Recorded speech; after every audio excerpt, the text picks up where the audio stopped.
love the gram. Oh wait, shit. So hi guys, paano ba mag-rebook ng flight sa AirAsia? So ayan, nag-text kanina si AirAsia, sabi niya, "Dear guest, your Asia flight Z28624 from Davao to Manila on May 1, 2020 has been cancelled. This is compliance with the Philippine government's directive imposing travel restriction due to current public health situation. Please check your email for more info." So kanina chinek ko yung aking email account kung nag-email ba talaga sila.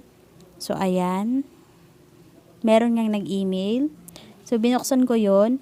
So ang sabi dito, important update for flight. Ayan. "Dear valued guest, we regret to inform you that your AirAsia flight Z28624 scheduled to depart from Davao to Manila on May 1, 2020 has now been cancelled."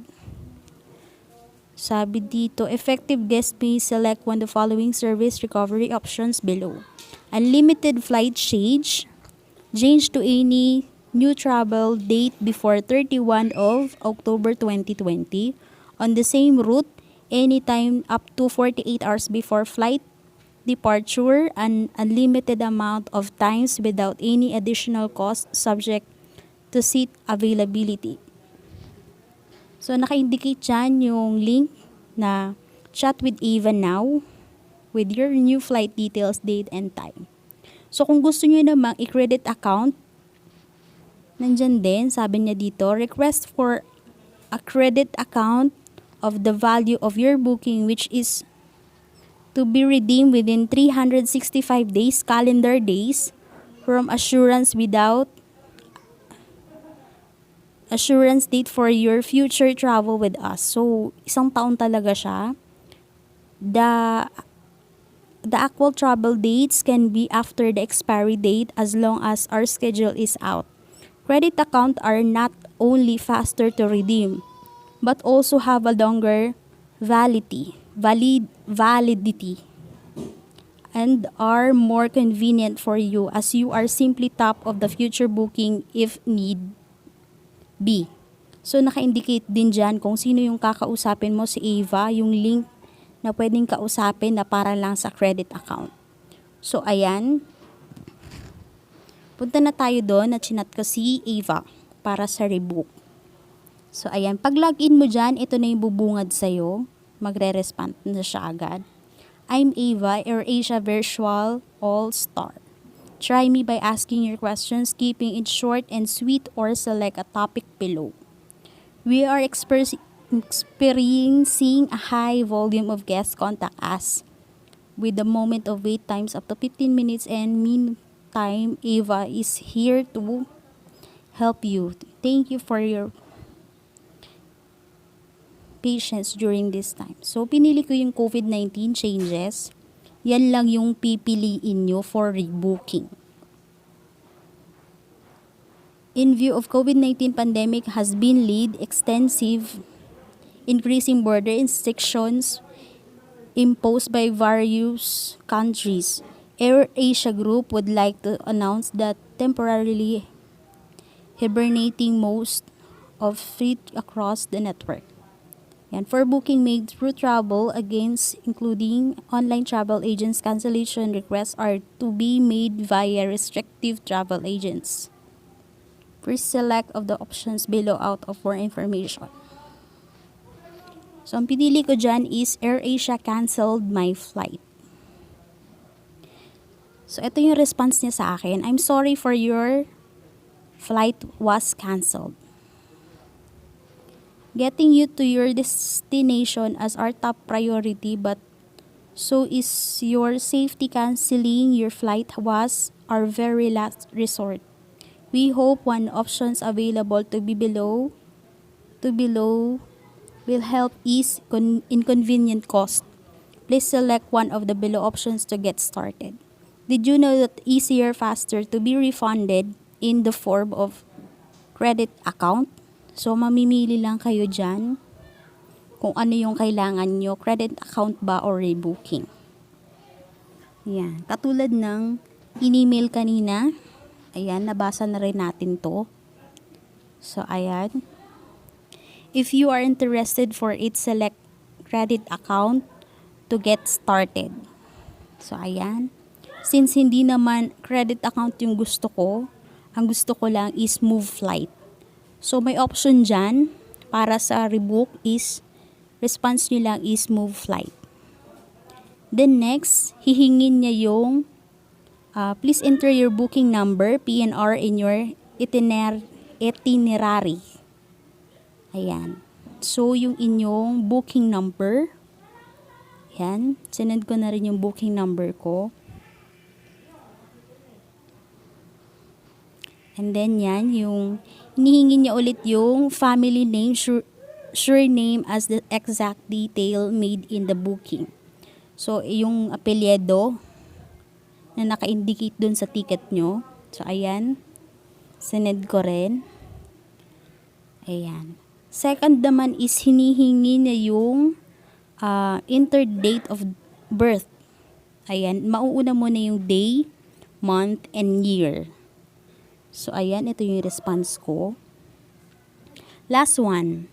Can you type the email address that was used to make this booking? So, in-indicate ko din yung Gmail ko dyan. Kung ano po yung naka-indicate sa inyo before kayo nag-book. Kung ginamit yung email or Gmail account.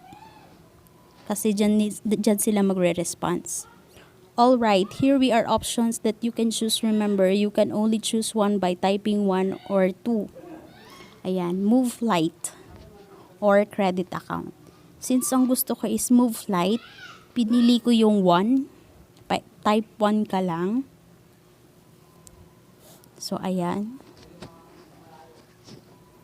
Depende naman tayo kung ano yung gusto nyo. Pwede rin credit account or move flight. So, ang pinili ko is move flight, 1. And then, ang response niya is, do you have a connecting flight? If yes, type Y, and no, type N. Since hindi naman connecting flight itong aking binook, so ang response ko is no. Depende po sa inyo kung yan po ba yung ticket nyo before is connecting flight. Ayan. Tinype ko lang yung N for no.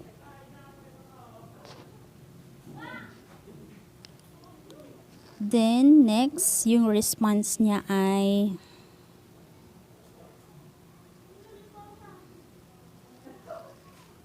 ayan.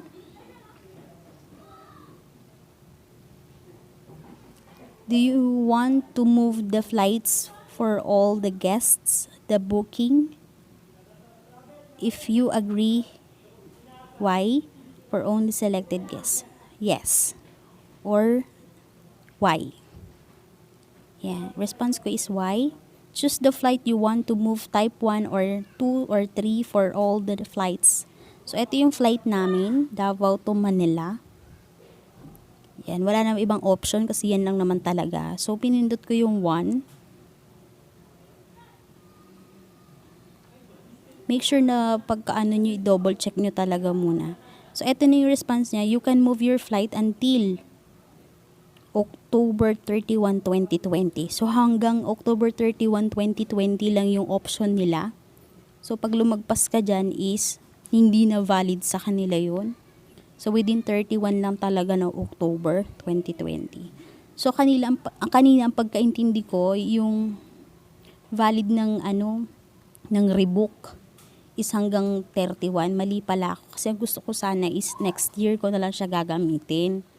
May 1, pero mali, hindi nila tinanggap kasi hanggang lang daw, October 31. So, ayan ang sabi niya sa akin, I'm sorry, I can seem to read your new date. It could be that easier. So, invalid. In an invalid format, the date is not within the recovery period. Your return date is before your departure date. Your departure date is after your return date. So, ayan, inulit ko ulit. So, nagbago na lang ako ng desisyon. Ginawa na lang May 31, 2020. Within this year pa rin. Sana tapos na yung lockdown ng araw na yan. So, ayan, okay na siya. Flight are arranged by departure time. Please pick the flight of your choose. So, ang pinili ko lang is 1 umaga. Pero ang ending, sila pa rin yung masusunod. These are the flights available. So, wala naman ako magagawa. So, yun lang. 1. Pinod ko yung 1. Please select the flight by telling 1. Yan. Before proceeding further, you can confirm the new flight details that you can select. So, ito na yung final na book namin. Ayan, okay na. Okay na yung book namin. Then, type Y. Hang in there, making the change. Yun na. Okay, changes done. You will receive your itinerary via email address using your initial booking. So, okay na. Check ko na lang yung email ko for response, final response ng AirAsia. So, i-check ko lang. Ayan. Nandyan na siya. Nakapag-response na rin sila. Yan. Buksan natin yung email ko for actual. Na dati kong book is May 1, ngayon ay May 31 na. So, ayan. Okay na. Approve na. Okay na. So, wala na akong aalalahanin. I-leave ko po sa description box yung link ng Chat with Iba para sa gustong mag-move flight or rebook ng inyong flight kay AirAsia, or kung gusto nyong ililive ko din yung link para sa mga gustong mag-credit account. So that's it guys. Thank you for watching and don't forget to subscribe to my channel.